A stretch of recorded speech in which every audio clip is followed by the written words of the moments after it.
Welcome back to Boomshot. I'm Kale. This is Colby, and the first episode of Marvel's What If is out. So let's jump right into it with some initial reactions and a recap. Boom. You looking for this? All right, so let's open it up with some initial reactions. My first initial reaction, my hot take is that the animation was fantastic. I love the way it looks. Yeah, it's pretty clean. It wasn't quite like Spider-Verse, like comic booky type of stuff, but the animation just looked really good, very fluid. But yeah, that was definitely the first thing I noticed right off the bat. I'd say it's kind of similar to that, but it's not what Spider-Verse was. Yeah, not at all. Because that was basically a page from a comic book put into a movie. Yeah, Spider-Verse and if you've seen the other Marvel shows, like the ones on Disney XD or whatever, it looked nothing like. It was way better animated. It just looked very fluid, very lifelike, kind of like Clone Wars almost now. Yeah. What Clone Wars looked like last season. The next thing that I really thought was that each episode story, I guess, moves very quickly. He's got to. Yeah, they're covering a whole movie. And see, that was one thing that I didn't really notice or realize at first, is that they're doing a whole movie in a 30-minute episode. So, yeah, definitely moving very quickly. Yeah, and it sounds like the next episode's going to be of Black Panther coming, or if Black Panther is Star-Lord. No, dude, I hope, dude. So that's going to be cool. Yeah. If that's what, I think I heard that. The next thing that I was really interested in is Steve Rogers as the first Iron Man. I thought that was cool. That was sick, even though I guess Howard Stark created it, so it begs the question, who's better, Howard or Tony? I don't know. Between the conflict between Iron Man and Cap. Yeah. And the first Avengers, and you're nothing without the suit. Yeah, no. And Peggy actually references that later on in the episode, which we'll get to that in a minute. And then the next thing that I noticed is Captain Carter is literally broken, dude. I mean, and I guess this is the fruits of an animated show, is you can just make them do unnatural things. She literally flipped a whole truck over her head. The shield seemed like it was way more powerful. Yeah. I don't know. It was definitely interesting. I mean, could she take Captain America, main timeline Captain America? You think so, dude? I mean, possibly. Yeah. I mean, she did kind of have pretty good fighting experience before. And yeah. Cap was, I guess he did, but his more was getting beat up experience. Yeah, exactly. Which, it shows his resilience. But. Dude, she was just broken, dude. Slicing tanks in half, knocking people off their motor. Dude, she was literally running as fast as a motorcycle at one point, just casually. So, which I guess Captain America can also run fast, but definitely the fruits of an animated show. And then my last initial reaction is the episode was good. I like the story and everything, but I definitely still prefer Cap, just the original Captain America, Steve Rogers. I don't know. It never once. I don't want to see her in the Sacred Timeline. I guess in a way. I think it would be cool. It would as a cameo or something like that, but yeah. And yeah, the thing is, I enjoyed this a lot, and it was a lot more sentimental to me in a way. Yeah. Because of the first Cap movie. Yeah. And, the references back to it. Mm-hmm. I don't know. Meaningful, I guess is what I meant. Yeah, and it was nostalgic and stuff. So. Yeah, definitely, for sure. And I think we'll be getting that a lot with this series in general. It's just weird seeing it not play out how you know it should. I love it, dude. I love it, but it's also so weird at the same time, because I'm rooting for Cap just because he's still the puny guy that So I still want him to get the serum, but he doesn't at this point. I think do you think I was wondering this? Do you think the Watcher will just chime in every episode and be like, "This is the point"? Because in this episode, he said that. Yeah, I definitely feel like he's. We'll get to that in a minute. So let's go ahead and let's get a segue right into our recap. So the episode opens on the classic MCU intro theme, post 2016. Beautiful, love it. As the theme finishes, we get a voiceover from the Watcher that says, "Time, space, reality, it's more than a linear path. It's a prism of endless possibility where a single choice can branch out into infinite realities, creating alternate worlds from the ones you know. I'm the Watcher, and I'm your guide to these vast new realities. Follow me and ponder the question, what if?" It was a cool intro. Oh, it definitely was. So he's like a narrator almost, like you're watching Dateline or something, and they're just you're watching the story, but he's narrating over it. And it's kind of like a sharp rebuke of Kang almost, in a way, if you really think about it, because it says it's not one branch or whatever, and that's what kind of Kang tried to do, was make it one sacred timeline. And then he chimes in when the branch happens. So the episode then picks up with the recap of Steve Rogers' Captain America: The First Avenger. So the one that we saw was it in 2011, the original movie. It just picks up with a recap of what actually happened, but then, however, like the Watcher then outlines the Nexus event in this timeline. So that was the Nexus event. What was the Nexus event again? When they asked her, was it, I guess Howard Stark maybe was like, you want to go up to the booth? And she was like, no, I think I'll stay down here. Yeah, so she didn't go up to like the it was either observation. Howard or the doctor, but yeah. Yeah, she didn't go up to the observation area, and so then that's when like the Watcher chimes in. He's like, this is the point where this timeline started to branch. She stayed down, and then the other dude, the Hydra agent, spy, stayed down, and she noticed he had the bomb, so... Yeah, and so then she stopped that. So the Nazi spy sets off a bomb and causing a rapid power decay, and so in other words, like, they weren't going to have enough power to perform the procedure. So Skinny Steve Rogers is shot multiple times trying to take down the guy, and that leaves him critically injured and incapacitated. Wait, what were you going to say? I thought this man, I mean, we'll get to that later in the recap, but I thought this man was going to die multiple times. Oh, I know, dude. And so since Steve was down, that she tried to get him in the thing, but he couldn't get up. So she jumped into it to use the remaining power, and she got transformed into Captain Carter, as we see. Dude went in looking skinny, came out looking buff, dude. Yeah, she was jacked. Dude, she was jacked. She had some muscles on her. And she was honestly widely criticized by the military leadership for wasting the super soldier serum, which kind of became a big theme of the point, of the show, or at least this episode, talking about how women can fight in wars and stuff like that, and they can be super soldiers. That was one of the underlying themes. Bro, that guy did. I mean, what do you want to happen for nobody to get it? Exactly. And he probably wanted himself to get it, honestly. Yeah. So even though she's widely criticized by military leaders, she actually goes on a mission to recover the Tesseract and gets it. So then after that, Captain Carter is then sent to rescue Bucky in the 107th Battalion, and after the rescue, they're surrounded by Hydra tanks on all sides, and this is when we see the Hydra Stomper enter the scene. Yeah. So Howard Stark used the Tesseract to power the world's first Iron Man suit. Yeah, he was like, I know what I'm going to do with this. No, it's like, I guess it's like just a Stark thing, I'll take this like renewable source of energy and just plug it into a giant suit of armor. And see, that gave me the first Iron Man suit vibes from the first movie. Oh yeah, definitely like the one he built in a cave. Dude, the box of scraps. Yeah, the box of scraps. Yeah, I like the suit, dude. It kind of had like this like electrical. It didn't have repulsors, but it had like this electrical like output or something like that. And then he could obviously fly. But I mean, because from the actual Cap movie I say actual. This is obviously canon too. But the first Avenger, when Hydra got a hold of the Tesseract, they were just vaporizing people. Oh yeah, exactly. And then you give it to Howard Stark and let him make a suit with it, bro. That's pretty bad. Exactly, dude. I wonder what Tony could have done with the Tesseract. That makes me think for a second. Definitely, as Howard said in Iron Man 2, Tony was his greatest creation. So let's see here. And then after that, after the 107th Battalion is rescued, we see a montage of all of Captain Carter and Hydra Stomper's victories over Hydra. Dude, we just saw they were just destroying them. Dude, riding on his back. Captain Carter was riding on Hydra Stomper. Yeah, that was pretty cool. And she's just jumping off planes, just like. And that was if you noticed that a part of that scene where she was on his back and jumped into the plane was in one shot.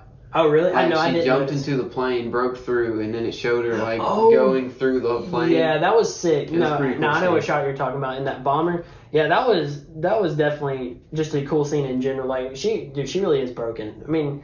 And so is Hydra Stomper. Honestly, like the way he was taking down those tanks. So right after that, we see Red Skull. So we get a scene with Red Skull in like his castle, and he betrays Hitler. And the whole reason he betrays Hitler is he just takes the Tesseract. And he just wants to, like, it says later in the episode that he wants to take over the world, and if, at the very least, like, if he can't do that, then he wants to just destroy it entirely. And I don't guess I really get the point of that, but, he got destroyed entirely. Yeah, exactly. Later in the episode. Yeah, dude, he didn't. My man got crushed right off the bat by that thing. So he wants to teleport in this monster from some different reality. And so then the episode cuts to the train mission that we see in the first Captain America.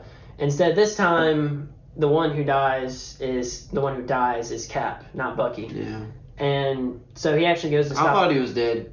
I literally thought he was dead too. Bro, you called me right when I was watching that scene, right after it blew up, and I was like, oh, dang, man, he died. I know, dude. I felt so bad for puny Captain America. Like, it just... or puny Steve Rogers, I guess. So he doesn't die. Bucky doesn't die. Steve does. So after that, we get a couple scenes or whatever. They're just talking, and then Captain Carter rallies the troops and attacks Red Skull's castle. I forgot what the castle's name was, but where they find and rescue. So they find and rescue Steve. One team goes to find and rescue Steve, while the other team, Captain Carter and Howard Stark, fight Red Skull and some space octopus. Kind of something similar to something. Guardians 2. I forgot what the name is. Beginning, yeah, with that scene where Groot's dancing to Mr. Blue Sky.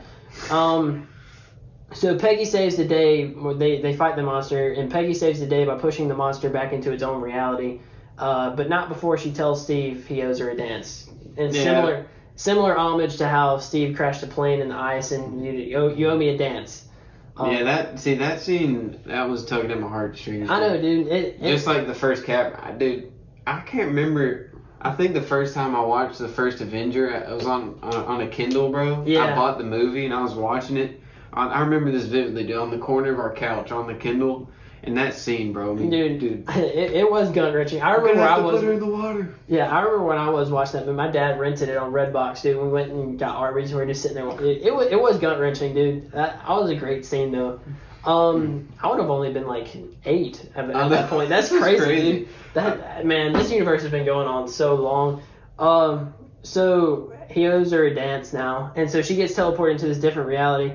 And so the next scene, she teleports into the 2012 Avengers universe. Yeah, that was cool. All you see is just octopus tentacles just flying out, and then it's like the up. Project Pegasus that SHIELD had. I thought as soon as I saw that whole setup with the Tesseract being experimented on, I was like, dude. Yeah, we're back in 2012. Yeah, we're back in 2012. So she jumps out of the portal and asks where Steve is, and they of course explain to her that the war's been over for 70 years. It was kind of like how it was kind of a parallel to how Steve woke up.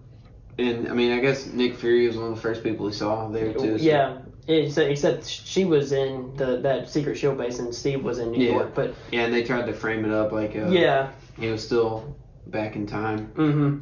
And so the episode closes, and the Watcher ends with this statement: "Her one choice gave birth to a whole new history, and gave the multiverse a new hero. As for me, these are my stories. I observe all that transpires here, but I do not, cannot, and will not interfere."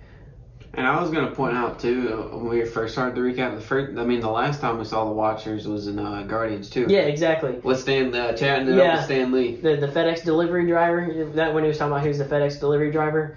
It's been a while, and I don't know. I do find it weird that her one choice gave birth to a whole new history and gave the multiverse a new hero. So I'm wondering if we'll see her in potentially a movie like The Multiverse of Madness, where we're literally exploring the multiverse. Yeah, that would be sick. It would be pretty cool. And like they're just like going through different like timelines and stuff, and they just see her battling that thing over there. Dude, that would be dope. So he observes all that transpires here, but he does not, cannot, and will not interfere. So I'm wondering if he knows. He definitely knows about Kang. Kang being in control the entire time, but he can't interfere. Yeah.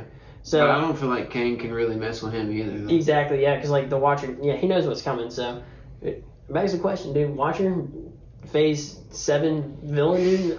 Nah, I don't know. He's not. It's interesting. Like it's cool. It is cool to have somebody like the Watcher narrate the show.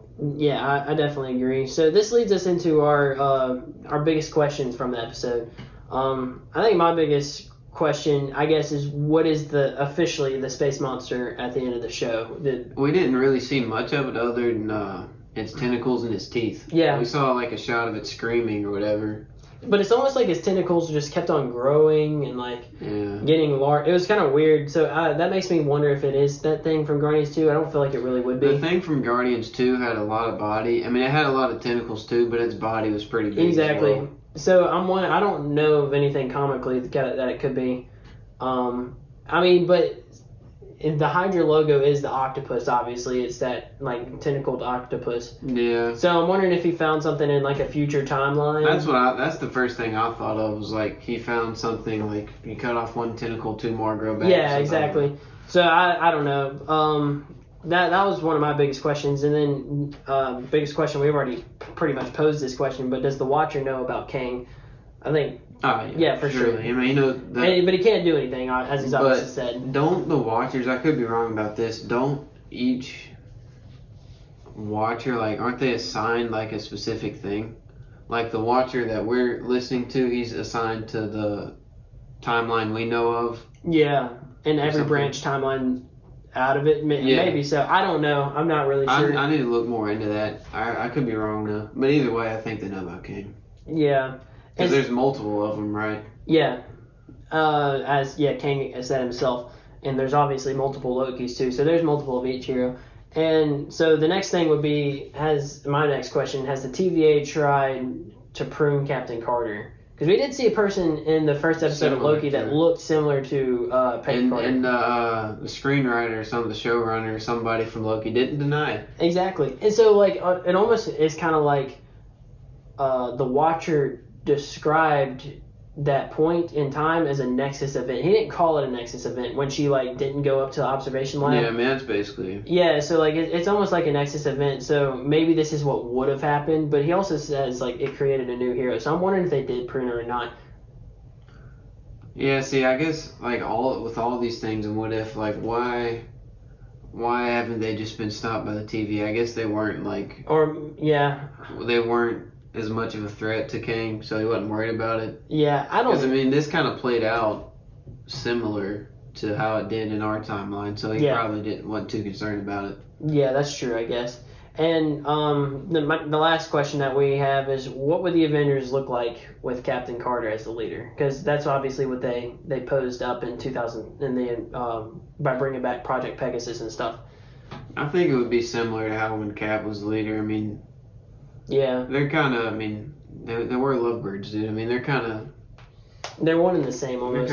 Yeah, I mean, I like both of their characters, and I like Captain Carter in this. Yeah. And I mean, it would be different with her as the leader, because, I mean, all we've known for the past Steve Rogers, decade is Cap. I mean, it just would be very weird to see somebody else other than Cap leading. And see, my thing is now, too, I heard people talking about this, was they just introduced a new Cap, so I don't think it would make sense for them. I mean, I think she could be in the MCU and other places, but I don't think it would make sense right now just because they got Sam. Yeah. They've built him up as the new Cap, and then bring her in. Yeah. And then, I mean, maybe eventually, or a cameo or something. Yeah, or maybe kind of like we have the Spider-Verse or whatever, we have the Captain America-verse or something, but I'm definitely not. Yeah, just spitballing.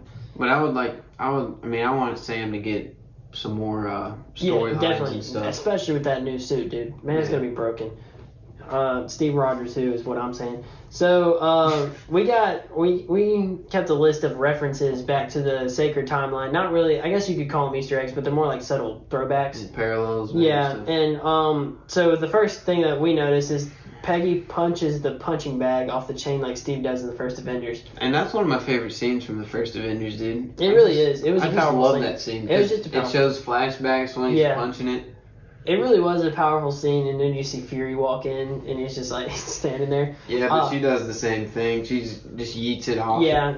And then she grabs a weight and just chunks it. Dude, she had already chunked 60 of those. Yeah, they were stuck in the wall. Yeah, so that was one thing that we noticed. What else? Also, Tony's dad, Howard Stark, creates an Iron Man suit like his son would eventually do, if the timeline didn't get altered. I mean, which I thought was really cool. I didn't see that coming. I thought it was going to be, just what would happen if, we'd get a Peggy Carter, Captain Carter episode, but then we also got what would happen if Cap was the first Iron Man. Yeah, so it kind was of pretty cool. It kind of at the same time. Yeah, and so there was like a little TV spot that kind of revealed that suit before, but still, it is kind of weird just to see, like you said, we're getting multiple different scenarios in the same episode. Well, I guess not Cap as Iron Man. It would be Steve Rogers as Iron Man. God, man, my poor guys had to stay skinny. Or Hydra Stomper. Yeah. Yeah, call him by his proper name. The next thing that we both noticed is Peggy tells Steve it's about the man inside, like the man inside the suit, like Steve said to Tony in the first Avengers, and Tony again echoed to Spider-Man in Spider-Man: Homecoming. Yeah. That was a very good. That's pretty cool. I like that callback because I guess that's where Cap would have gotten it from, if in that timeline. But, yeah. That's true. Yeah. I don't know. But in the main timeline, I don't know. Did she ever say that in the main timeline? I don't think she ever did. See, my mind just goes all kinds of different ways. Like, what would happen next? Like, what happened with Cap? Or I guess not Cap. Steve Rogers after this. Yeah, like what did he go on to do? Was he still like America's first like superhero? I don't know. Or something So like that? it's interesting to think about. So then the next thing that we notice is that Bucky says that you almost pulled my arm off. Poor Winter Soldier, man. Not again, dude. Honestly, it would have been better if he did get his arm pulled off, dude. He would have gotten an upgrade. And then the next thing that we notice is Cap is the one that died in this branch, not Bucky, as we said earlier. That is kind of weird. It was kind of weird. I thought he died too. But I honestly also expected the suit just to emerge from the smoke, just because Howard said that it was literally indestructible. Dude, I don't know if this was only me, but when they were in that castle or whatever, it gave me Iron Man 3 vibes. When the suit was hanging up there like Rhodey, when he was in the suit and he was trapped in there, that's what it made me think of. It kind of, I do agree with that. It's kind of like the same scenery too, almost. Yeah. And they're trying to save Cap. I keep saying Cap, bro. Steve. I know. He's not Cap in this. Sadness, dude. And then the last thing that we notice is at the very end of the episode, as soon as she like jumps into the thing, she has that sword in her shield in hand, and Fury's just like put down the sword, echoing what he said to Loki. He was, I don't know if he said put down the scepter or like I don't know. What did he say? I don't know what he said, but he said something like very similar to that. So yeah, I mean, I think there's a lot of references like that too. Oh yeah, there's a ton. And there seemed to be a bunch of them with the first Avengers movie. Yeah, like for real. I guess because this is like it was like Captain Carter, the first Avenger. That's kind of what they were. It was cool though. And it's cool they tied that in with like the first Avengers movie. Yeah, no, definitely for sure. And this leads us into our final thoughts. I liked episode 1. It was pretty good. Yeah, it makes sense that they would start it off with this, considering Cap was timeline-wise, it is the first. Timeline-wise, it is the first movie. But I don't know. It was a pretty good episode. I still prefer obviously regular Cap to Captain Carter, but still. I'm gonna enjoy the series. I mean, that's my final thoughts. One of my final thoughts, at least, is this is gonna be good, dude. Oh yeah, for sure. I love the way it's ran and designed. Just like it's just its own central story. It has no bearing on anything else. Each one is its own individual branch, and what we didn't get to see in Loki, where each had a branch timeline, but their story was never told. We get to see that now. And dude, I mean, just watching it, I was just waiting for the next reference to the characters we know and love. Exactly. It rewards those who have seen the movies. Yeah. And that's one of the things I love about it, dude. I mean, it was cool just waiting for that next reference. Yeah, exactly. And I really do like the way that the show is just just the concept of the show to me is cool. And obviously, I think they've already been confirmed for season 2. So. Oh yeah, dude. And I think Captain Carter's been confirmed for season 2. I could be wrong about that, dude. But I mean, we could see where she goes next. I mean, you never know what you're going to see, though, honestly. That's true. She could go on to lead the Avengers, though, because she comes out right... Yeah, what if Loki's, like, right behind her? Dude. She pops out, and then it's like, bro... Yeah, that would be sick, dude. And in many ways, this show is kind of like the opposite of Loki. Instead of each branch getting cut off, we finally get to see it. And so that's what I'm definitely liking. It's cool how we got Loki in this back to back too. I like the animated aspect of it too. It's just a different scenery than what we're used to seeing. They can do all kinds of things. I can't wait till one where they explore like Spider Strange or Dr. Spider, whatever they call him. Dude, next episode is gonna be hype, dude. I mean, Chadwick Boseman, we get him back as voice acting for Black Panther. Exactly. And seeing him with the. Is this going to be the episode where he's with the Ravagers? Yeah, I think so. Dude, oh, that's going to be so weird. Him as Star-Lord? I can just hear his voice and him being Star-Lord. That's just going to be sick, dude. I mean, exactly. I'm definitely looking forward to this show. We hope y'all are too. Hope you enjoy this video, and thanks for watching. Nice.